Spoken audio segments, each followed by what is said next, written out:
Part 4. Alright, Al. So we're getting started right here, so let's just kind of scoot in for me. We're going to go in here in a second. Yeah, y'all's in the back. Let's just kind of scoot on in so I can... Come on, y'all. Here, let's move it actually this way so you don't look at me and not stuff. I see you, Jordan. Okay, we're going inside. No, wait, we can't touch that. We can't touch that. No, we can't touch that. I'm going to be talking to you today about the early African American experience here Oh shit, we can't touch that. Tennessee.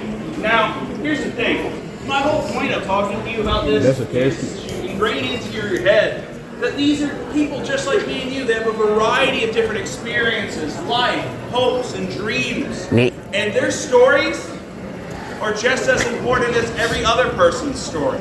But here's the thing. A lot of these early African Americans, we don't have a lot of documentation at first. Oh, why you little? Something extraordinary had to happen in the mind of people back in the past in order to document this story. All right, so the first person we're going to talk about does something extraordinary, and that's where we're going to start. But some of us were interested in these pieces, so I'll quickly go ahead and let you know these are show pieces. And Stand by. This looks like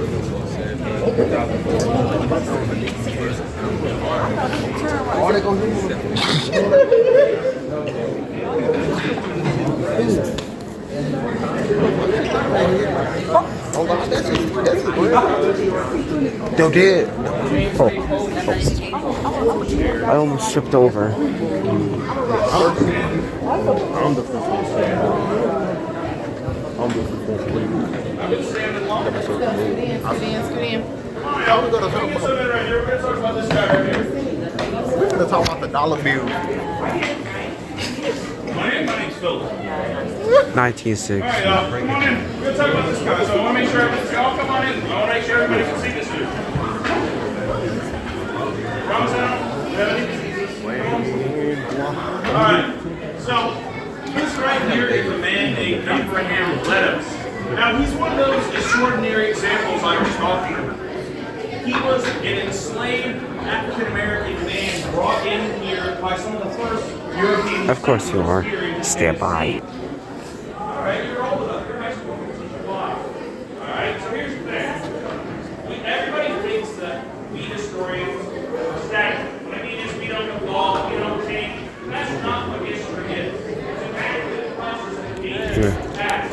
As a result, it evolves. And so does language, right? We have slang all the time that comes in, right? So in history, there's a movement to change. I don't say the word slave, and you will often see it's not on these museums. They have enslaved. Why? Because it implies action was forced upon them. Right? So slave has this connotation that is all that this person is. That's not the case, right? There's so much more to them, right? So as a result, when you say enslaved, I can't just say, oh, enslaved. Stand by again. Alright guys, we're back. Alright, come around here, face this State of the Franklin. Yeah, you can fit on. Can I go in it? Can I go in it? Come on, y'all, get over here. Can I go in there? No, we are not doing that. Don't touch it. Don't touch it. I need special care. My legs hurt. Yeah. Do they have mattresses? That's a mattress. Alright. What? Is that a All bed? eyes on me, please, and thank you. Thank you. That's a fireplace. Awesome. So, yeah, so here's the thing.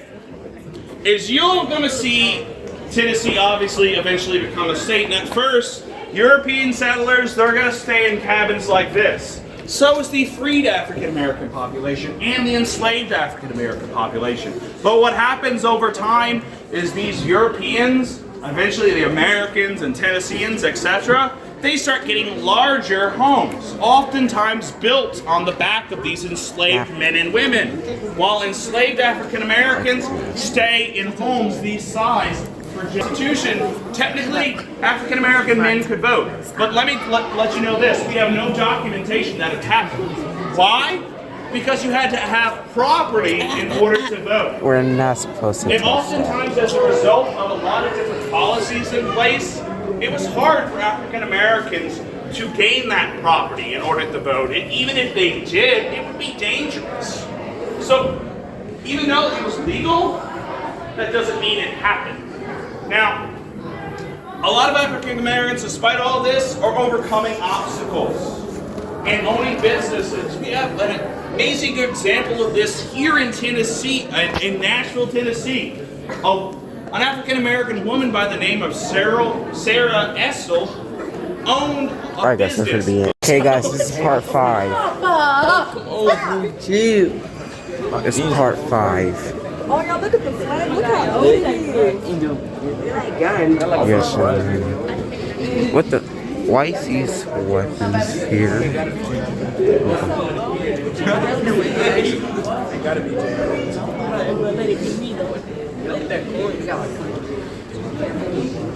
Alright. From the very beginning, Tennessee was always an agricultural state. So these European settlers, Now, coming in here and it's they're for my channel. Sold their eggs. to make some money and try to build some sense of generational wealth, as well as those freed African Americans coming here, of course, as well. But what happens is these farms get bigger, bigger, and bigger and become those plantations. And they start growing those cash crops. Y'all, it literally gets its name for the amount of money you can make. Think, cash, right? Now, these crops would have been tobacco or cotton, usually. That you can make a whole bunch of money, but they're very labor intensive. And these enslavers, they don't want to pay for this labor. So as a result, you see more and more African Americans forced against their will here into Tennessee. And throughout the South, you're going to see signs advertised oftentimes in newspapers. Stand by. 2,000 years later. Here, and I'll just walk around in the circle. It's cool.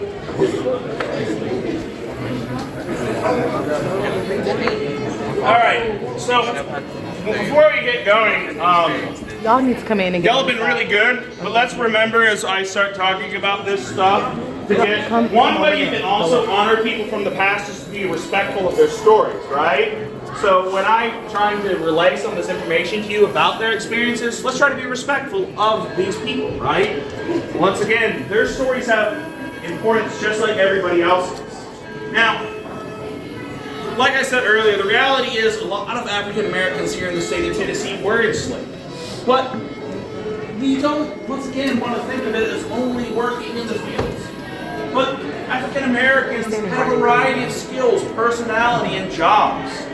And over time, they became so crucial to every part of Tennessee's economy.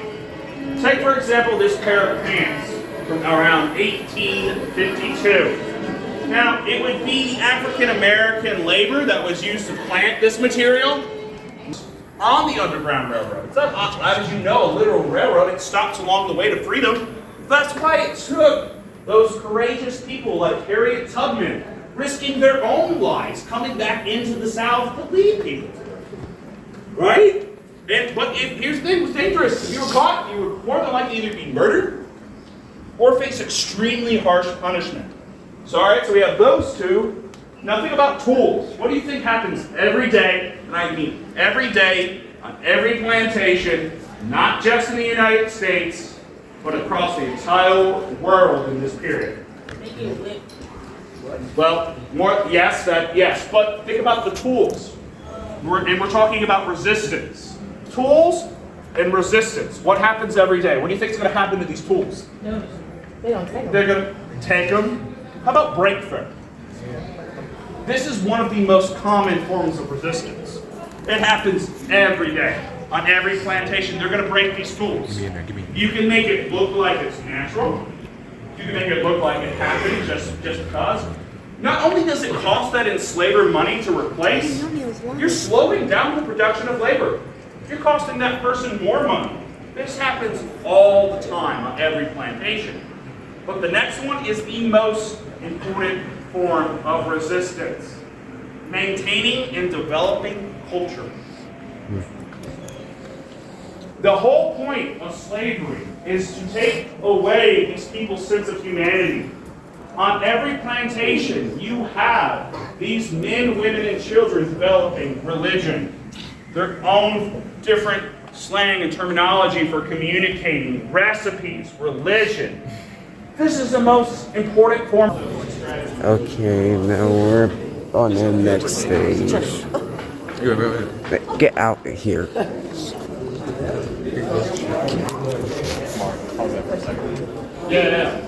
I'll stand by. And there's another program that they have to show.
You're continually moving.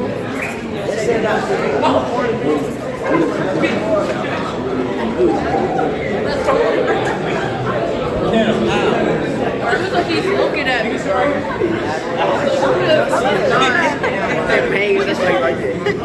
Stop recording, bro. So, hey, to wrap up, I do want you to know that Reconstruction is one of the Parks, this will be coming up.